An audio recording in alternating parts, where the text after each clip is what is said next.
All right, good morning. How's everyone doing? Great. I'm glad to be back. Pat, that was a great job of whittling down all that stuff better than I could explain it, so I appreciate that.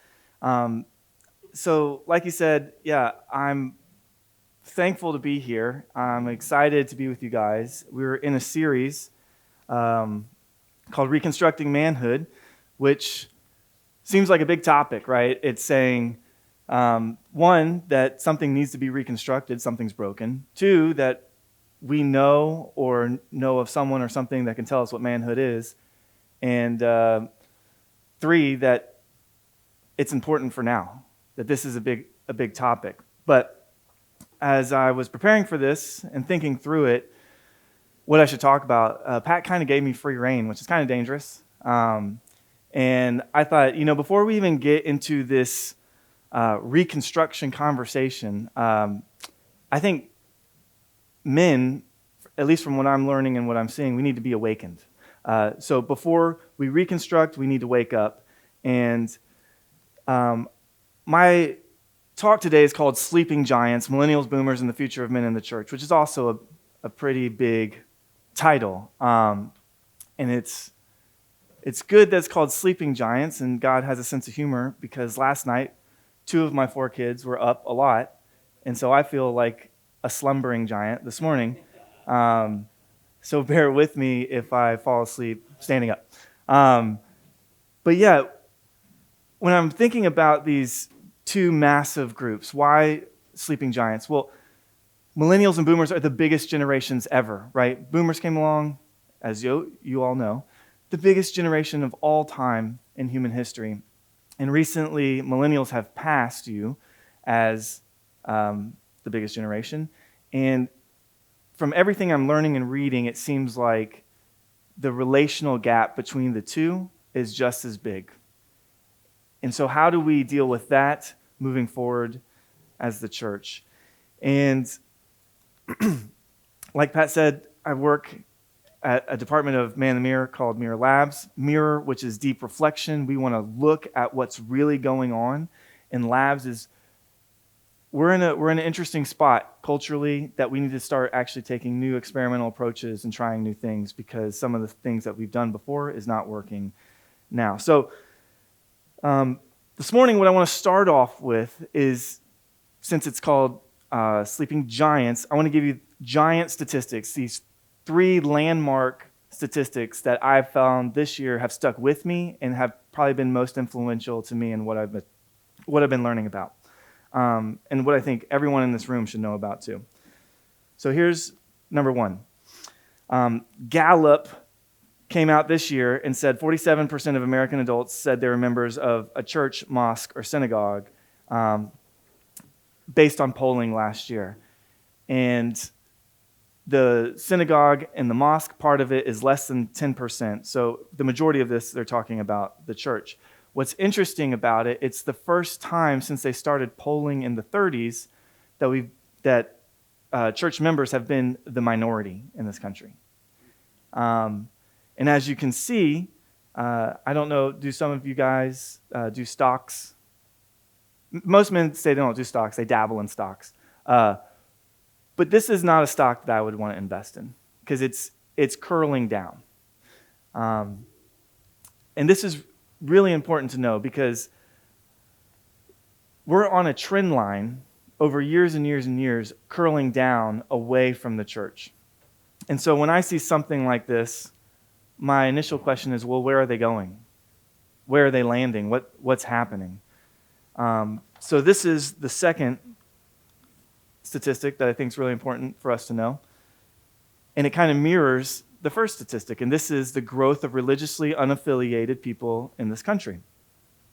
The church members are falling down, and religiously unaffiliated people who say they have no religion at all are curling up in the exact same manner. Which is interesting, right? What does this mean? Well, when I see this, I think, well, my next question is, who are these religiously unaffiliated people? And the last statistic we should see is more young adults are unaffiliated than in the past. So some people have said, well, this kind of happens in life. You graduate school, you kind of do your thing, you move away from church, but then you get married, you have kids, and then you kind of come back in, because you need the church and everything else. But statistics are showing that that's not the case, and every decade the number is increasing significantly on people who are unaffiliated religiously. So to summarize this, we have a giant problem.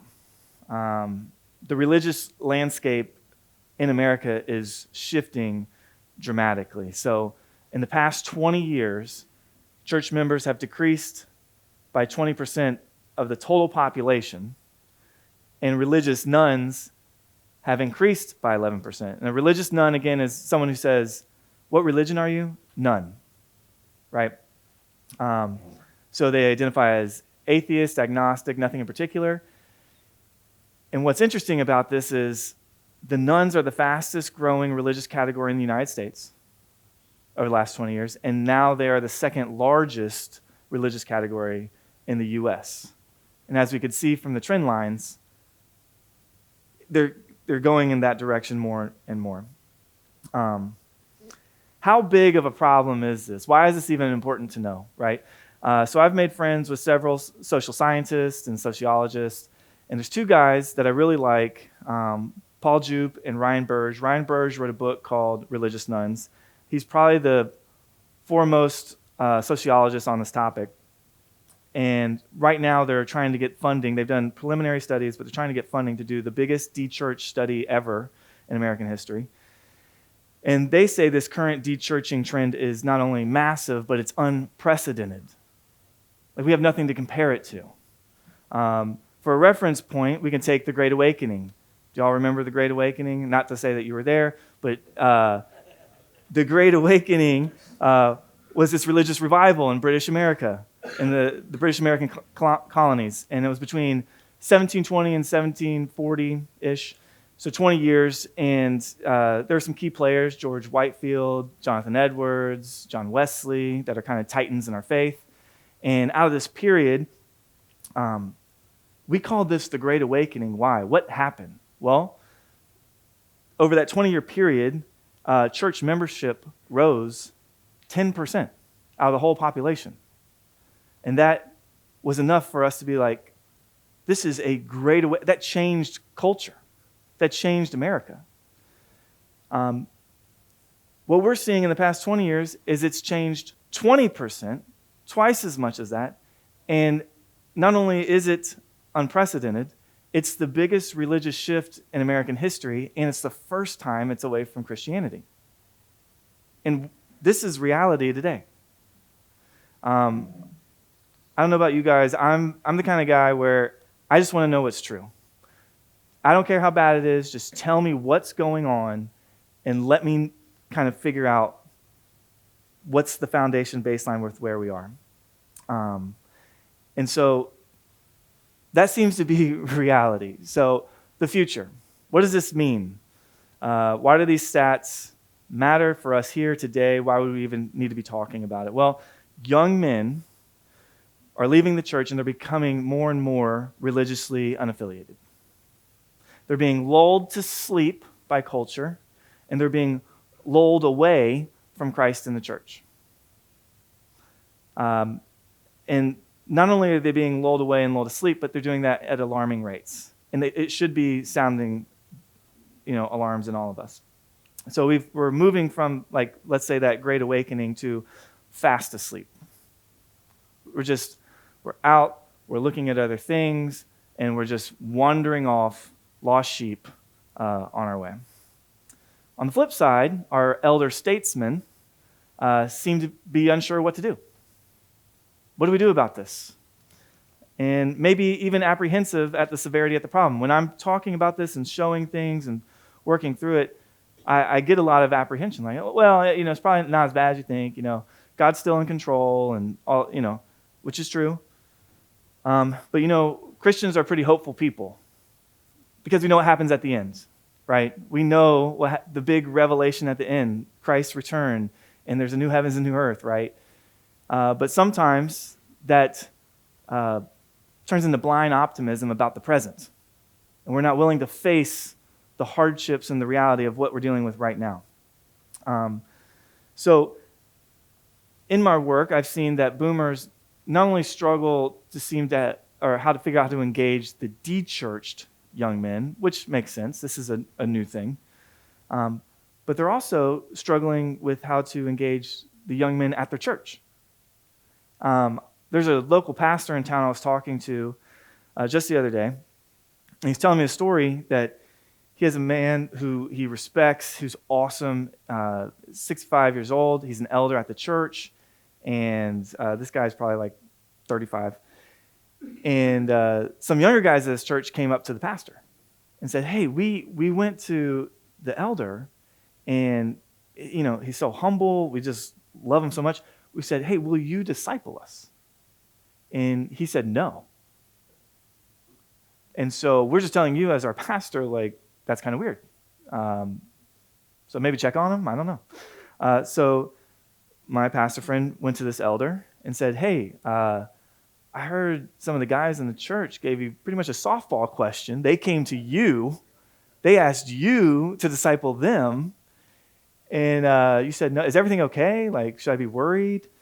He's like, oh, no, everything's fine. Honestly, I just don't know what to do. I don't know what to do, and I don't want to waste their time. And so my pastor friend is like, it was one of the most sinking feelings I've had being a pastor, because I'm like, what kind of pastor hasn't equipped his elder to disciple people in his church? So yeah, but this is a common phenomena. Like a lot of older men seem to not really know what to do with these younger guys. And on top of that, I think there's also this apprehension to accept the reality of the severity of the problem, mainly because this is happening on their watch. Older men, my elders, might have fallen asleep in the watchtower a little bit and had this problem grow over the past 20 years to the point where it's at a tipping point. And this ongoing problem just now, is seemingly now catching church leaders napping. And they're trying to come to grips with this reality. So, sleeping giants, de-churched millennials, disconnected boomers. Like, how do we face this giant problem for the future of the church in America and the future of men in that church? What do we do? How do we wake up generations of men? Well, I'll flip the question on you guys. Let me ask you this. What causes us to wake up in the morning? Yeah, that happens a lot.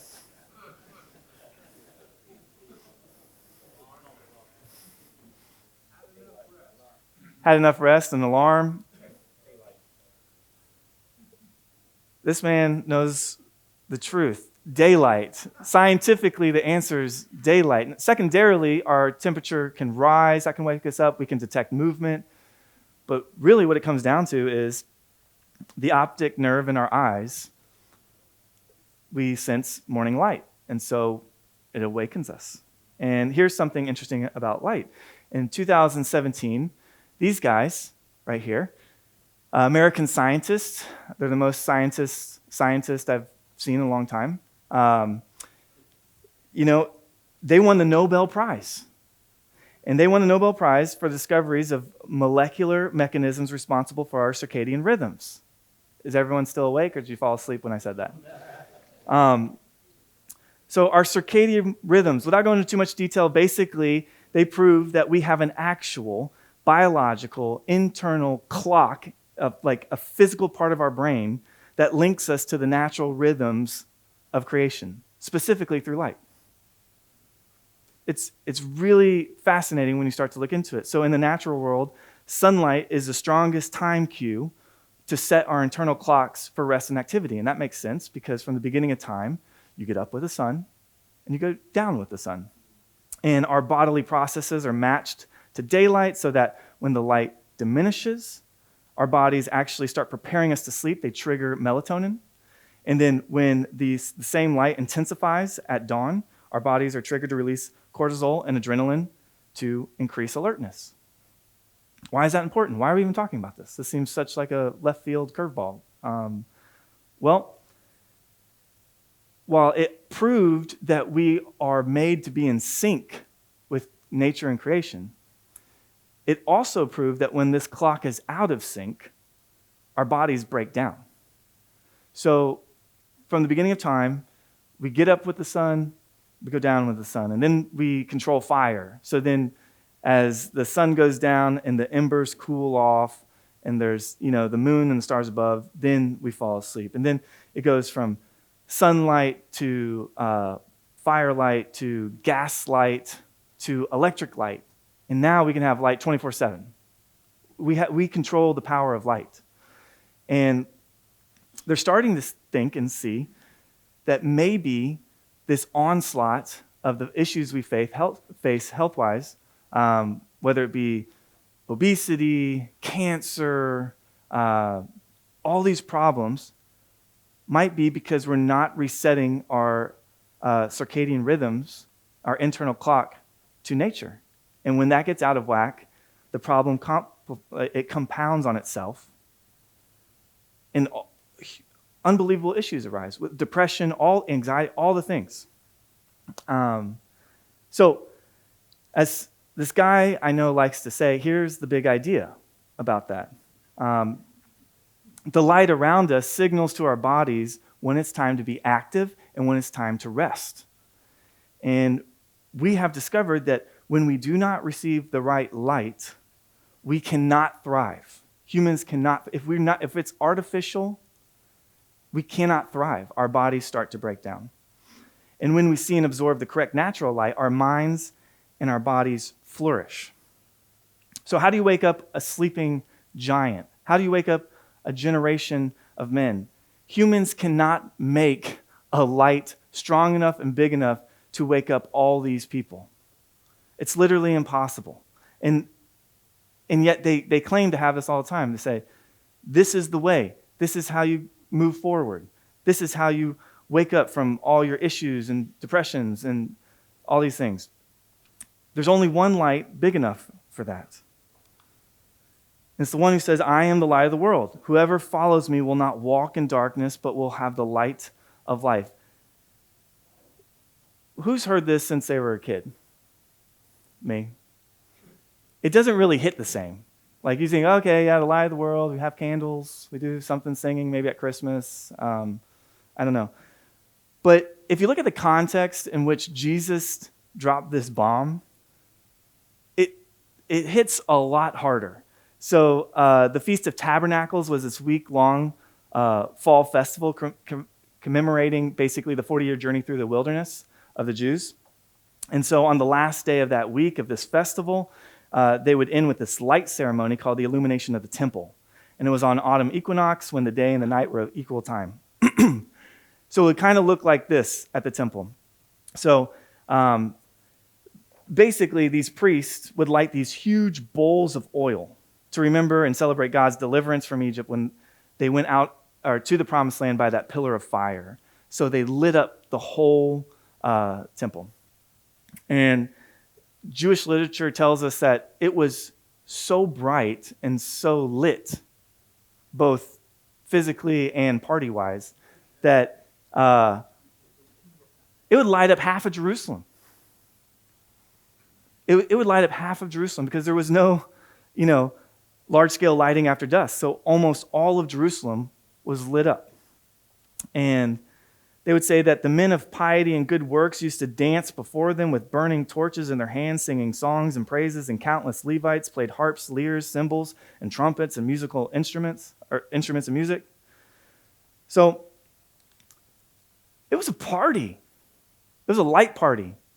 And I love seeing a group of men act like this. They're kind of acting the fool out here because they're remembering something that was crazy, that this pillar of fire led their ancestors through the wilderness for 40 years into the promised land. And it makes me wonder sometimes, do they know something that I don't know? Because I don't get with my friends and do that. And if we did, people would think we're crazy.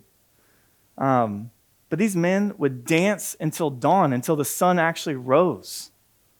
And they would effectively shut down the club. They would go until dawn. They would shut down the temple. And it was in this place, under these lights, at the treasury of the temple, under these huge, like, see those four up there? These huge flaming candles that they were as high as the walls. They had ladders to get all the way to the top. These basins had 65 liters of oil in each one. And these oil fireballs burning bright, the whole city of Jerusalem, that Jesus gathered everybody's attention and said, I'm not only the true light of Jerusalem, I'm the true light of the whole world. You talk about a mic drop moment. This is wild. Who has the audacity to all these people celebrating their God and the way that they were led out of the wilderness to say, I'm the true light? It's wild. And not only does it say that he's the light, but that whoever follows him will not walk in darkness, but they will have the light of life. You know, the Israelites in the wilderness, they had to follow that pillar of fire, and that was the only way they could see. And it not only led them out of the wilderness, but it led them to where they were going, to the promised land. So Jesus is saying, follow me, and I will lead you to real life, eternal life, the good life. So this light of Christ wakes us up, it leads us forward, and it gives us life. And I'm here as one person to kind of share with you guys that I think we are officially in the wilderness again. We are a minority as Christians in the country, and so we would do well to heed from the lessons of our Jewish ancestors in the faith. No matter how dark the night, when there were under this luminous cloud, there was no stumbling, no confusion, and no fear. So I'm asking everyone who's listening here this morning, and will be listening in the future online, wake up. For the love of God, we need to wake up. So here's what I'd like to say to millennials. I want to echo these scriptures. You are all children of light, children of the day. You are not of the night nor of the darkness. So then let us not sleep as others do, but let us keep awake and be sober. I don't know about you guys, but I can fall asleep really quickly. I'm talking like physically. I can literally fall asleep really quickly. My wife thinks it's a problem. She sometimes wonders if I have narcolepsy. If it was an Olympic sport, I could probably make the U.S. trials and falling asleep if I put my mind to it. And it's gotten me in trouble, I'll be honest with you. You know, at the end of the day, being on the couch and hearing, after we get the kids down and my wife's kind of recounting her day, and that couch turns into like a, I don't know, king-size, 10,000 count plush bed that I'm trying to stay awake and listen. It's difficult. It's difficult. I'll be honest, I've fallen asleep on a date before. We were eating sushi, she was telling me something, and if you want to get in a fight with your wife, fall asleep over dinner on a date night. It'll be a real doozy. And I think I fall asleep because I'm tired, I'm exhausted. You know, as a 36-year-old, I have 4 kids under 6. I'm trying to figure out how to be a parent. I've been married 9 years. I'm trying to figure out how to be a husband. I'm trying to figure out my career, how I'm going to build a life. You know, I'm just in the throes of it, right? And I'm tired. And as a millennial, I can vouch for most of us and say we're all tired. And that's why we need to be careful. Because when we're tired, we wonder. When we're tired, you know, like darkness makes us sleepy. Artificial lights make us crazy. And when we're tired, we're vulnerable. And so living in this darkened world, this broken world, when we lose sight of the light of the world, the light of life, we either stumble into darkness and fall asleep, as millennials, or we try and find a substitute light to live by and, try and stay woke. But if we don't surround ourselves with other men to help us stay alert and sober, we literally are like that bug going into the artificial light zapper. It's not going to end well for us. Or those fish at the bottom of the sea that see the light and it's hanging off that monster fish. It's going to gobble them up. I mean, to the millennials, I have to say, don't sleep on Christ. And now, for everyone else in the room, to the boomers. Raise your hand if you're a boomer. Hey, welcome. Glad you're here. This is what I echo to you from the scriptures. Wake up from your sleep, climb out of your coffins, Christ will show you the light. So watch your step, use your head, make the most of every chance you get. These are desperate times. The church needs you. We as young men need you. I personally need you. And what do we need you? We need you guys to invest, not just financially, but in all ways, in every way. I've been working on this kind of theory that God divides our lives into thirds. And the first third of your life, it's all about consuming. You're consuming knowledge. You're figuring out how to grow. Your body's growing. You're just figuring out how to exist in this world. Then you move into the next third of your life, which is creating. You're creating a family. You're creating a career. You're building it out. And then the last third of life is about giving. You're taking all the things that you've consumed and created off of that and then giving it back. And this, I think, is how humans are supposed to function. And the middle creators are creating the pathways for the consumers, the first ones, and then the givers are giving back, and they're overprotecting them. They're like over these consumers.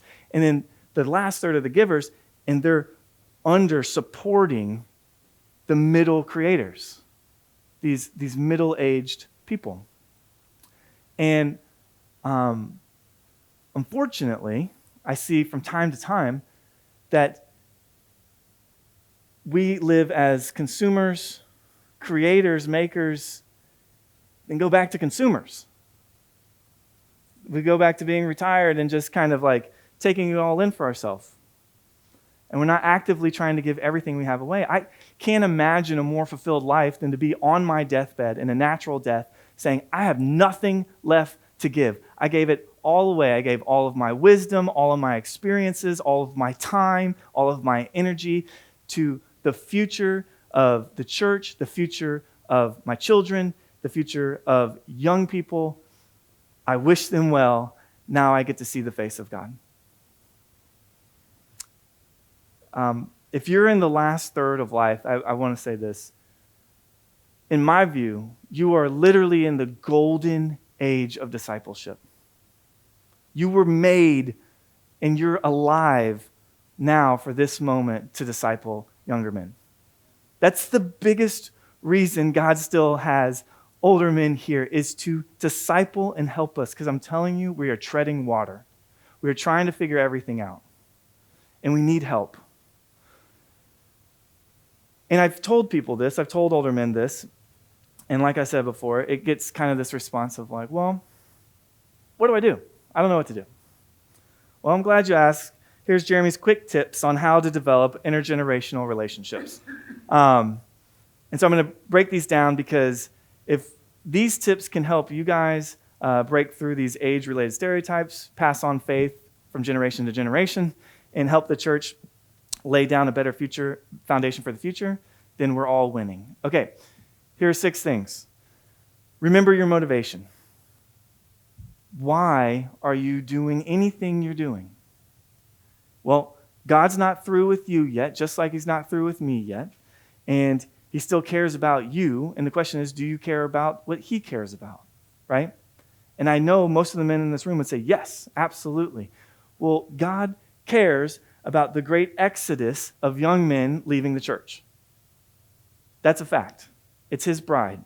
And young men are leaving in droves. So if you care about that, please take initiative. Secondly, intentionally pray for young people and have them pray for you. When you pray for young people, are there anybody in your life who's younger, who needs help, who God has put in your path? And are you intentionally praying for this person? Also, have them pray for you. The best way to me to connect with somebody is to go to someone and say, hey, are you a praying person? Do you pray? Because honestly, I could use some help. Here's what I'm struggling with. Would you pray for me? It offers invitation for relationship. Number 3, form more interest groups and less age groups. All these are just really practical. I know a lot of us kind of get into like people our own age and just kind of cling there and get in that, that tunnel of groupthink. But I'm sure a lot of guys in here have interesting hobbies, passions. I'm looking around. Definitely some of you guys are into cigars, maybe whiskey, maybe fishing, maybe football games, house projects, maybe you build motorcycles. I don't know what you guys are into, but you're all into something. And I'm telling you, there's something for everyone. So if you form groups around your interests, then you will have younger guys show up. Fourth is know your story, share your story. I actually first put share your story, but I think it's better is to know your story because like with my dad and his friends, I really want to know them. I'm not interested in the shallow, like day-to-day mundane stuff. I actually want to know the good, the bad, and the ugliest parts of his life. Why? Because I'm experiencing the good, bad, and ugliest parts of my life day to day, and I need help. And how did you weather that? How did you get through that? And you can't share your life with someone unless you do the deep work of better understanding your life story.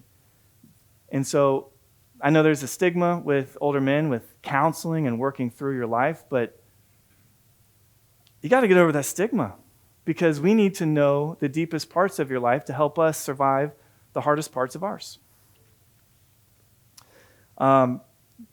Fifth is just this little mantra in conversations with people. Listen, connect, and help.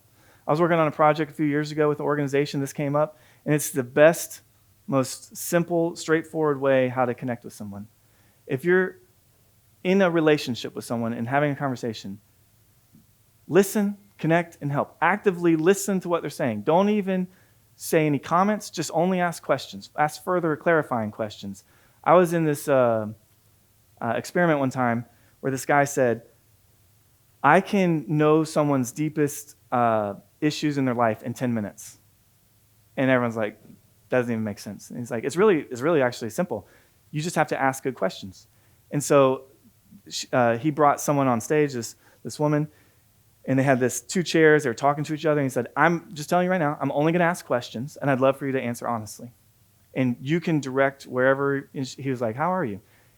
Within 8 minutes, she was bawling, crying, telling some of the hardest things that have ever gone on in her life. And he wasn't prying. He was just following up, actively listening to what she was saying with more clarifying questions of what's going on. 8 minutes, that's all it took. And in listening, we can connect. Oh, I know that person. Oh, I've been there. Oh, I like that thing. And then in the connection, offering help. Like, hey, do you need any help with that? Like, can I help you work through that? I also struggle with that. Can I help you? Listen, connect, and help. And the last thing is just serving together. Is there a worthy cause that you and someone else both have a passion for? Because in serving together, when we struggle together, we bond together. And as men, that's how that works.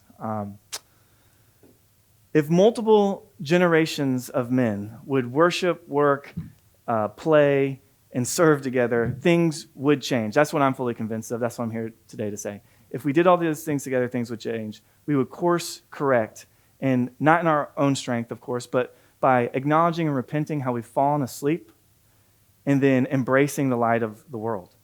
And the truth is, we may have to do church a little differently in the future. That's okay, because when all ages are regularly interacting and loving one another, God's honored, we're satisfied, and this broken world will come flocking to the light on the hill. So to you men today, I say, please wake up.